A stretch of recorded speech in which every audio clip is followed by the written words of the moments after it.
Hello guys. सो आज की video में हम जो कल का रिमेनिंग पार्ट है स्किल्स के बारे में, राइटिंग स्किल्स के बारे में वो पढ़ेंगे कि राइटिंग स्किल्स में कौन सी चीज़ करनी चाहिए और कौन सी चीज़ नहीं करनी चाहिए। सबसे पहले तो कल वाले वीडियो में जो भी एक प्रोनाउंसिएशन था परजेसिव, वो परजेसिव नहीं है, वो परसवेसिव है। इसके लिए माफ़ी चाहते हैं। तो आज के वीडियो में देखते हैं कि राइटिंग स्किल्स में कौन सी चीज़ करनी चाहिए और कौन सी चीज़ नहीं करनी चाहिए, डूज़ एंड डोंट्स। सबसे पहले राइटिंग को तीन कैटेगरीज में डिवाइड किया गया है। क्रिएटिव राइटिंग है, बिजनेस राइटिंग है एंड एकेडमिक राइटिंग है। ठीक है। तो सबसे पहले क्रिएटिव राइटिंग में देखते हैं कि क्रिएटिव राइटिंग में कौन सी चीज़ करनी चाहिए और कौन सी चीज़ नहीं करनी चाहिए। सबसे पहले पॉइंट है get inspired. Get inspired means किसी टॉपिक से, किसी सब्जेक्ट से आप इंस्पायर होते हैं, उसके बारे में आपके पास पहले से ही कोई ऐसी सोच मौजूद है जिसके बाद आप अपनी क्रिएटिविटी शो कर सकते हैं। ठीक है। जैसे कल मेथड्स में बताया था कि right, think before you right. ठीक है। तो सोचना पड़ता है, इंस्पायर होना पड़ता है, उसके बाद ही आप लिख सकते हैं। उसके बाद है try to follow a particular theme. कोई आपको थीम रखना पड़ेगा जिससे आप अपनी जो फीलिंग्स है वो बयान कर सकते हैं to the readers, to the audience. Theme कोई भी हो सकता है, पोइट्री हो सकती है, प्रोज हो सकता है, या ड्रामा है, या नावल है, एट्सेट्रा एट्सेट्रा, शॉर्ट स्टोरीज़ है। तो कोई आपको थीम रखना पड़ेगा क्रिएटिव राइटिंग में। Write whatever comes out from your personal thought mean creative writing है ये अपनी क्रिएटिविटी शो करने की। अगर उसमें हम मिमिक्री करेंगे, कॉपी करेंगे किसी की, तो हरगिज़ वो क्रिएटिव राइटिंग नहीं होगी। क्रिएटिव राइटिंग की फिर डेफिनेशन ही नहीं बचेगी। तो जो भी अपने माइंड में आता है, जो दिल से होता है, वो ही लिखें। तो ये क्रिएटिव राइटिंग में ये चीज़ें करनी चाहिए। अब देखते हैं कौन सी चीज़ें नहीं करनी चाहिए। डोंट्स में है जो है, पहली पॉइंट है do not assume it to be easy. किसी भी चीज़ को हल्के में नहीं लेना है। ये कहावत भी है। और हर चीज़ की अपनी वैल्यू होती है, अपना एक टाइम पीरियड होता है, अपनी एक ही पहचान होती है। तो उस हिसाब से ही वो चीज़ होती है। तो ये नहीं है कि ये चीज़ ईजी है, मैं कर लूँगा, मेरे बाएं हाथ का खेल है। तो ये नहीं करना क्रिएटिव राइटिंग में, क्योंकि अगर ऐसा होता तो दुनिया में हर कोई इंसान क्रिएटिव राइटर होता, लेकिन नहीं है ऐसा।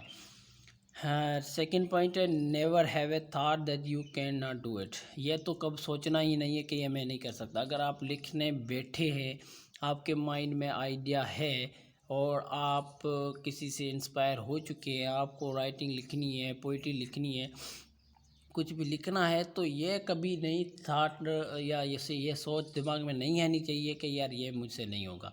होगा। जब आप लिखने बैठते हैं तो ये होगा, हो के ही रहेगा। उसके बाद जो पॉइंट है वो है do not be under any pressure. किसी भी दबाव में नहीं होना। ये सेम पॉइंट है कि ये मुझसे नहीं होगा, लोग क्या सोचेंगे, या एसेट्रा एसेट्रा, ये नहीं सोचना है, किसी भी प्रेशर में नहीं आना है। उसके बाद जो राइटिंग है वो है बिजनेस राइटिंग। बिजनेस राइटिंग में जो है कौन सी चीज़ करनी चाहिए और कौन सी चीज़ नहीं करनी चाहिए। बिजनेस राइटिंग में जो डूज़ है वो, उसमें पहली पॉइंट है be clear and concise. Means to the point बात होनी चाहिए। बिजनेस राइटिंग में जो भी आप अपने क्लाइंट को लिखते हैं, या अपने हेड को लिखते हैं, बॉस को लिखते हैं, किसी को भी लिखते हैं, तो उसके हवाले से जो भी चीज़ है वो टू द पॉइंट और क्लियर होनी चाहिए। उसके बाद हाईलाइट की पॉइंट्स उसमें कौन से होते हैं, उसमें जो भी काम की चीज़ होती है, जो सब्जेक्ट होता है, वही की पॉइंट्स होते हैं तकरीबन। तो की पॉइंट जो होते हैं उनको हाईलाइट किया जाए, उनको अच्छे नमूने से पेश किया जाए। उसके बाद जो है have a concrete language. Concrete means to the point. यह सेम ही पॉइंट है कि बिजनेस राइटिंग में जो भी हम लिखते हैं, उसका हमारा जो आइडिया है, हमारा जो थीम है, वो क्लियर होना चाहिए। उसके बाद है adapt to your intended audience. ठीक है। कि ये प्रोनाउंसिएशन के लिए ज़बान किसी की भी फिसल जाती है। इसके लिए sorry. Adapt to your intended audience. Audience के दिमाग को रीड करना। अडेप्ट मीन्स टू एडजस्ट होना, कि वो क्या चाहते हैं, उसके हिसाब से ही अपनी राइटिंग को पेश करना चाहिए, ताकि वो तुम्हारी राइटिंग से इम्प्रेस हो सके, वो अपनी तुम्हारी राइटिंग से सेटिस्फाई हो सके। तो ऑडियंस के ही दिमाग के हिसाब से ही बिजनेस राइटिंग लिखी जाती है।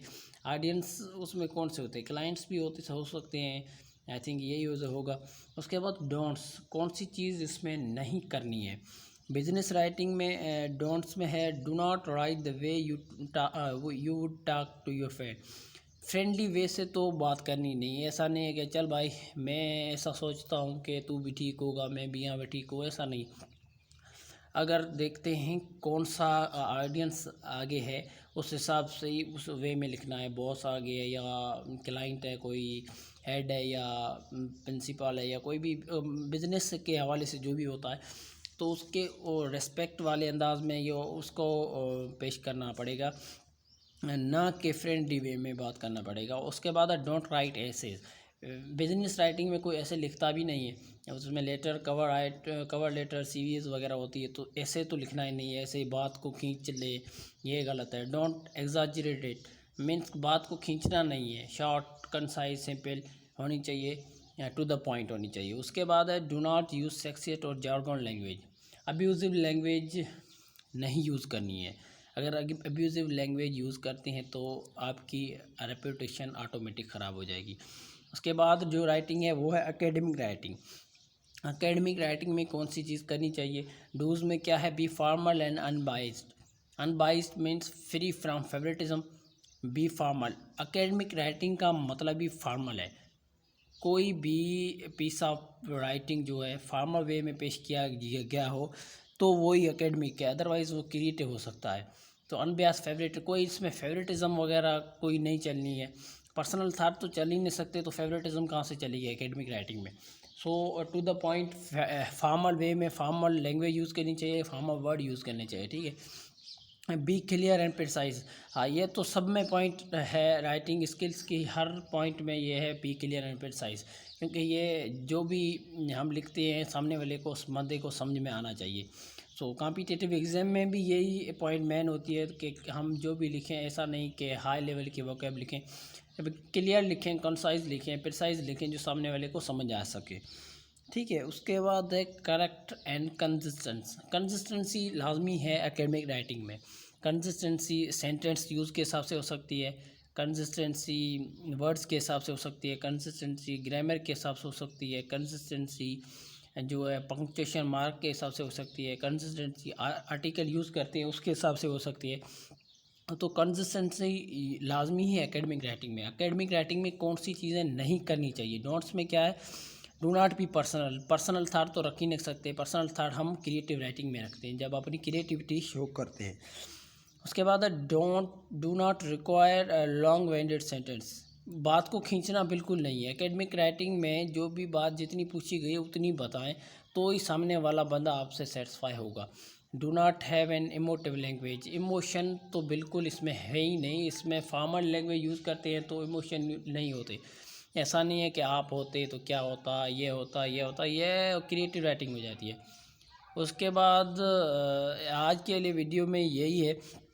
तो ये हो गई राइटिंग स्किल्स के बारे में। 2 मेरे वीडियोस हैं, तकरीबन ओवरऑल राइटिंग स्किल्स कवर हो चुकी है। So thank you very much for watching my videos and please do subscribe my channel and support me. Thank you, lot of thanks.